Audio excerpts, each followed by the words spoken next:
Eastern Oregon residents are asking the state to do more about high levels of nitrates found in public wells. Tonight, our Madeleine Hagen tells us how residents are joining together to ensure they have access to this basic human necessity. It's a topic that experts have studied for decades, but it wasn't until last year that Morrow County declared an emergency over the issue. So what took so long? The Oregon Department of Environmental Quality says the issue received renewed attention last year after they fined the Port of Morrow. It's estimated the port contributed around 5% of the nitrate pollution. Also, private wells aren't regulated like public drinking water systems in Oregon, so there are some limitations. When Maria Colleen moved into this Boardman, Oregon home in 1987, she was given one warning.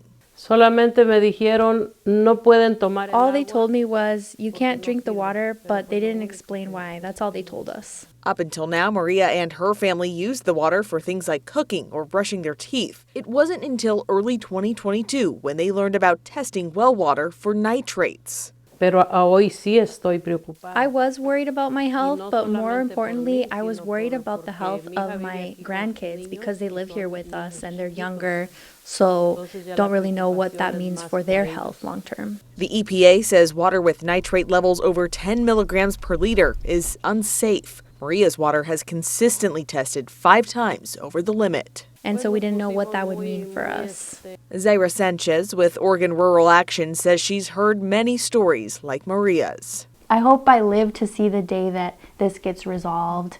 That's the common sentiment she gets from people throughout the affected counties. Fears that they have for their health, for their grandkids, the generations that come after them. What does that mean for the future of this community? Zaira and Maria say the county and health district have done a lot in the last year to ensure residents have clean drinking water. Declared a emergency, right?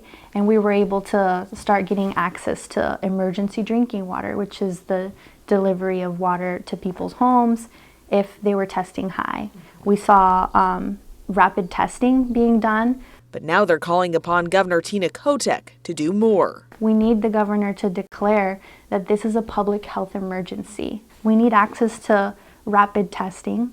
We also need to secure alternative drinking sources. So right now we have water distribution available to folks, but that's only through June. Governor Kotek's office told us they're working with state agencies to deliver solutions like free testing, water delivery, and at-home filtration systems.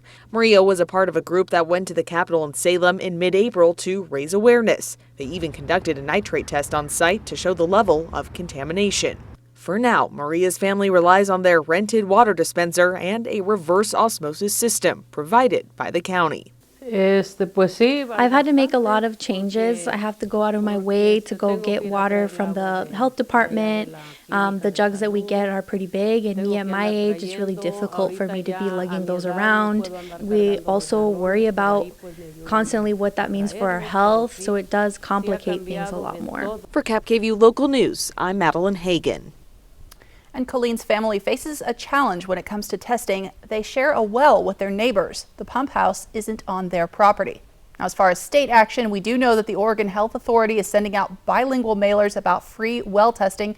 The OHA is also accepting testing voucher applications for the foreseeable future. They did get rid of the May 15 deadline.